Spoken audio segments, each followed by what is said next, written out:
Thank you for joining us and welcome to the BIMA Awards showcase of some of the award-winning entries of the BIMA Awards from 2025.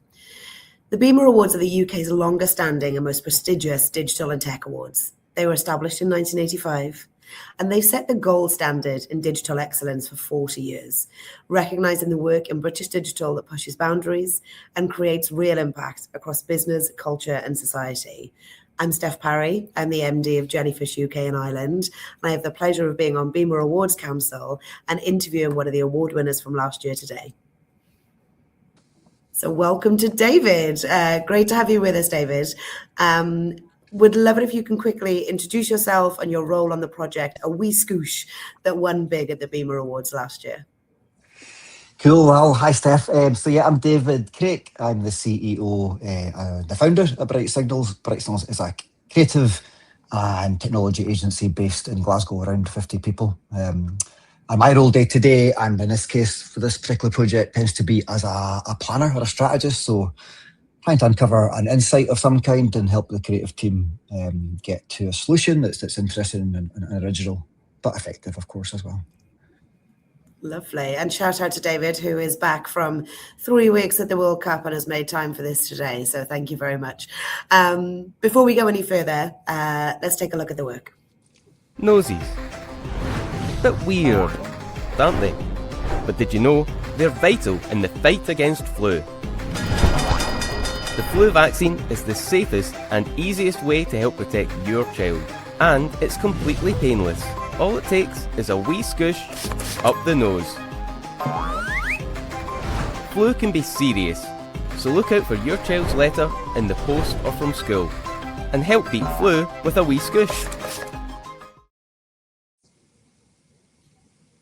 Love it. Said to David before the call, and I meant it was one of my absolute faves from last year. So while I have you, let's start with the backstory. You know, you as a strategist on this campaign, how did you end up developing the Wee Scoosh?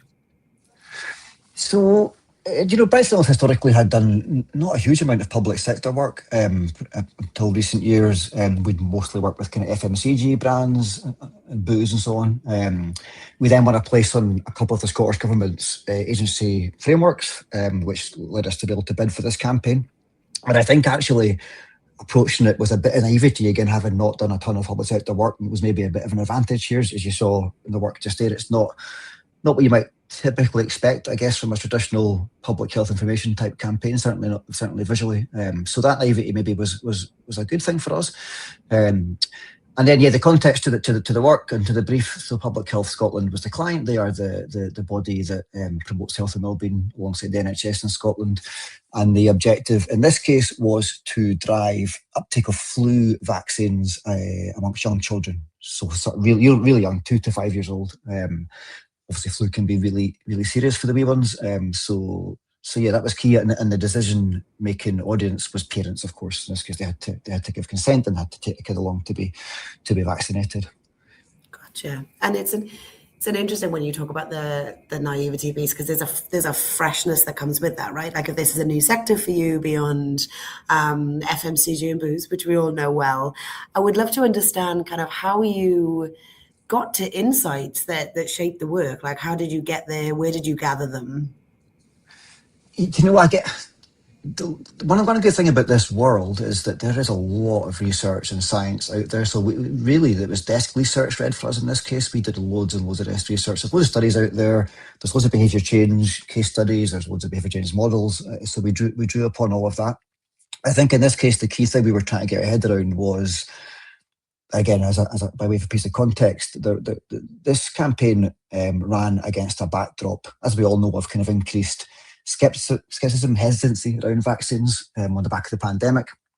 We also had quite a big budget cut versus the previous years to kind of deal with. So we knew we needed to cut through in that kind of context. Mostly desk research, but also spoke to real people, real parents, mostly kind of anecdotal, qualitative conversations. And what we found, and this probably got us to the first of two main insights. What we found in the chats was that it wasn't so much that people were sceptical of vaccines, and more just they were just scunnered by the whole topic. It was just that people were disengaged. We were so sick of hearing about vaccines through the pandemic, and after that, that we just become kind of tuned out, almost immune to it. So ironic choice of word in this case, but so people were just kind of turned off to the whole thing. So back to behaviour change, one of the models that we drew upon that was a model I love. It's just in its simplicity, the EAST model, which tells us that if you want to change behaviour, make it easy, make it attractive, make it social, make it timely, and the easy was the key one here. I think our first insight in talking to folk, again, finding they were just turned off by the whole topic, was that counterintuitively, maybe instead of getting people to really think about vaccines, maybe that would be the wrong thing to do. What we needed to do, instead of playing it up, was actually to play it down. The problem was people were actually overthinking these things. They were sceptical or certainly scunnered, as I said. So we needed to play it down and present it as just not needing a second thought, as opposed to the maybe more obvious approach, which would be to get people to really think about it and all the dangers and all that sort of stuff. We just bypassed all that and made it seem really, really easy. And then the second insight probably came partly from a previous campaign we had developed a few months before for the same client, another vaccine campaign, in this case for teenagers. And the key challenge in that case was, again, the parent had to sign a consent form, but in that case, there needed to be a conversation between the teenager and the parent.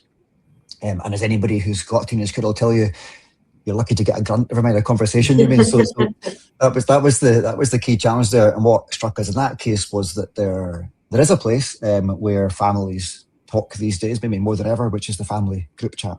So we built the whole campaign around a kind of WhatsApp style mechanic. And I think what we took from that as a learning, not just that it felt native in social channels, but that there's something deeply compelling about the sense that you're eavesdropping on somebody else's private chat. So from a point of view of cut through, it was just really eye-catching. And I think we took from that, and it performed really well, and we took from that again, in this case, with the young people's vaccine, the 2 to 5 year olds cutting through and getting noticed was just, I mean, it always is vital, but, very, very vital in this case. Oh, that's so great. It's that kind of ease and convenience, but also meeting really busy parents who are kind of have that vaccine fatigue where they are, right? And almost like taking something off their brain as opposed to adding something to it. Exactly. And it's interesting because you talk about a lot of quant and qual there. So I would love to understand that, were you kind of pretty locked on the idea from the start, or did it evolve as you developed and rolled it out? Well, one thing we're really big on, and again, it's obviously such an easy and obvious thing to do these days, is to test. So that notion that we got, or that insight that we got from the research, that maybe we needed to play it down, maybe we needed to make it easy, that was just a hypothesis, and it wasn't, again, probably the traditional thing to do, which with vaccines would be to play it up, make it scary and make it serious, make people really think about it. So that was just a hypothesis. We needed to test it. So we actually developed 3 routes, which we tested, and the other 2 routes, one of them was the kind of, let's take the myths about vaccines head on and let's bust those myths and sort of settle the argument, was one route. The second route was, again, that obvious one about highlighting the risks. Present the flu as a nasty piece of work. In fact, we presented it as a monster, the kind of, maybe the obvious thing to do. And we tested all 3 routes. And the third one, which was the one that turned out to be the winner by quite a long way, was the kind of the easy route. And yeah, I suppose that the point there, as you saw in the creative, is that the way this vaccine is administered is not a scary jag in the arm. It's just a quick scoosh up the nose, as it says. So yeah, we leaned into that. And then the whole creative art direction of like disembodied noses and luminous pink and all that sort of stuff, that was just all about cut through and capturing attention. Yeah. And it's interesting, isn't it? Because it cuts through and captures attentions from the decision maker audience and the parents, but it's also going to catch the attention of the kids, right? And then if they see it, they'll be reassured. So I think it's so clever and so smart the way you did it. As you know, really big fan. And we touched when I was reviewing the case last year, I had the privilege of seeing the results and seeing the impact, which were honestly astounding, right? And you must be so proud, but would love to understand and just hear a little bit from you on the impact of the project. Yeah, well, one of the good things, again, at public sector is that they research the results, right? They measure effectiveness. They're held to account rightly so by the public ultimately. So they do measure these things. So a lot of bespoke research was commissioned into the results. And yeah, it recorded the highest spontaneous recall I think they'd ever seen for a flu campaign in Scotland. It was way ahead of its targets from an engagement point of view, but most importantly, it did seem to drive behaviour change. I think the key stat was that 90% of people who had seen the campaign confirmed that they had either had or intended to have their kid vaccinated, whereas versus just, I think it was 68%, something like that, of people who hadn't seen it. So a big difference from, again, in cut through. That campaign results we don't dream of. Say that again. Campaign results we don't dream of. Yeah, it is. Yeah, and it went on to win a few awards, including this one. But yes, it is again, as you can imagine, a really rewarding thing to work on. We're so, we do a lot of work in digital channels and social channels and whatnot, and there's so many metrics and so many ways to measure things, and there's so many numbers. But to see numbers that are about real people's lives, and actually maybe, who knows, saving some lives in this case, that gets you out of bed in the morning, do you mean? So really rewarding to be able to measure real world impact and behaviour change. Absolutely. And I 100%, and I know obviously you shared at the top of the call you're a parent as well, so to be able to work on something that has a real life impact on something that means something to you as well is a pretty magical moment where your work and your life come together for good. Yeah. We touched a little bit on this, but would love to understand, and maybe it's your East model, maybe it's something else. So just to open up the share of, what do you think other public campaigns, that freshness you brought, that naivety you brought, what do you think other public campaigns can take away and apply from the Wee Scoosh project? I guess those two insights. So this idea, actually, the older I get, the more I feel that marketing communications is and the challenges within it are actually really quite simple. Not necessarily easy, but simple in the sense that I think what we often get wrong, and it speaks to the first insight there around make it easy and don't make me think.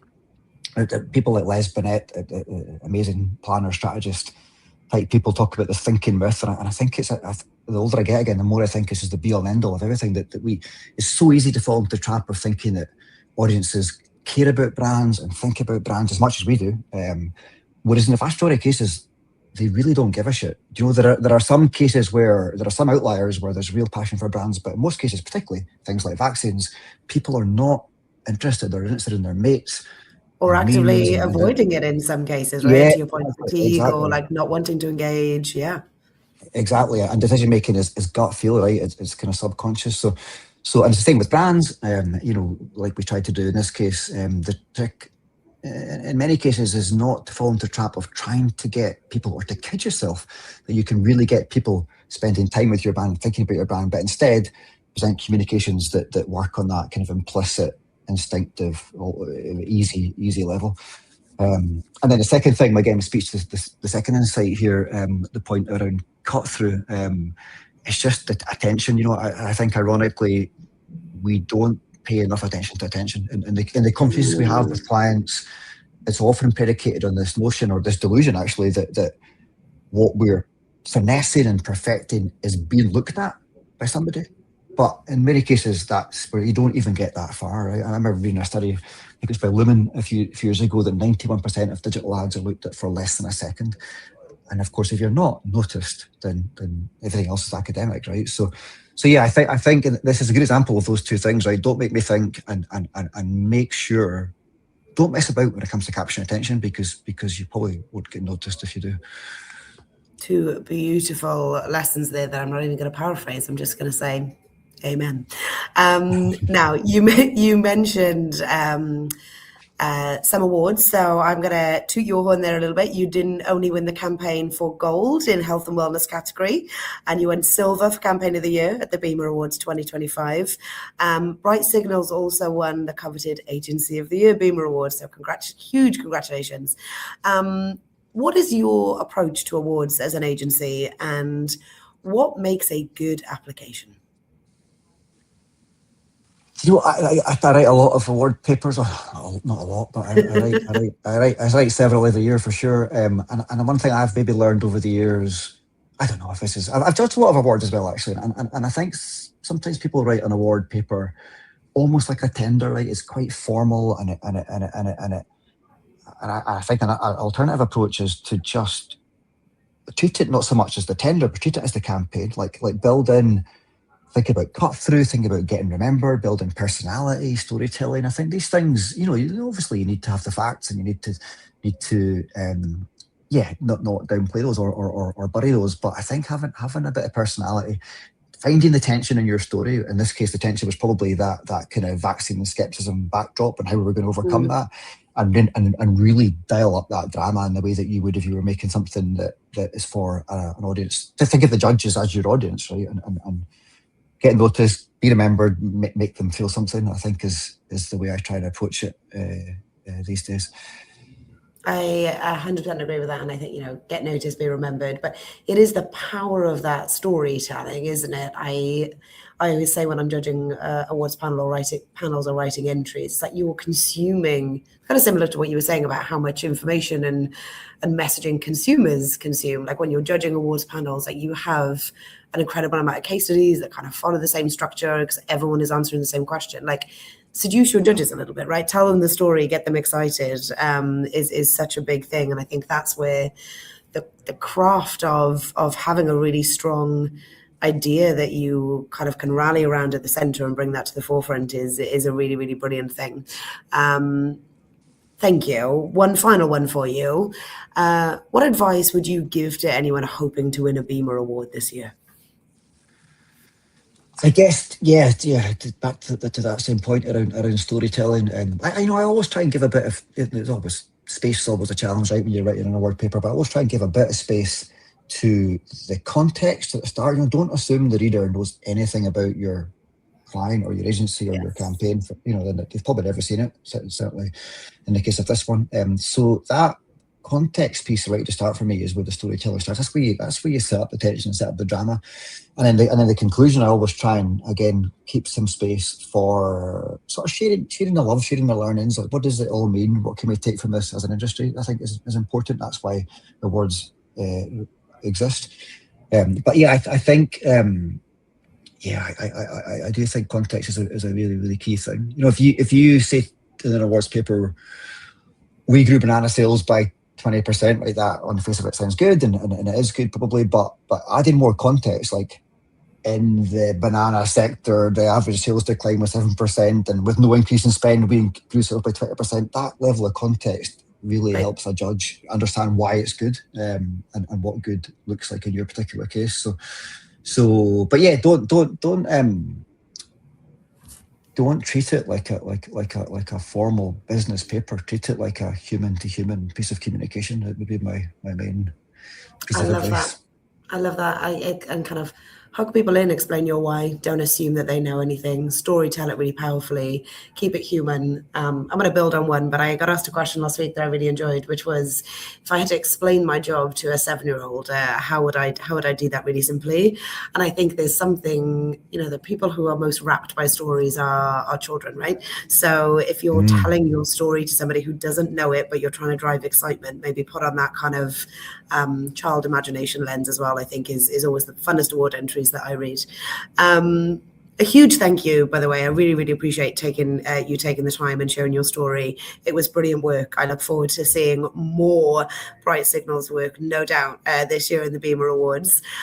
Some housekeeping from me. Please remember the deadline for final awards entries is Friday the 17th of July. There is a QR code on the screen now to go to the entry page, and BIMA members get one free entry with your BIMA membership before the 10th of July. So again, a huge thank you from me, and get your entries in.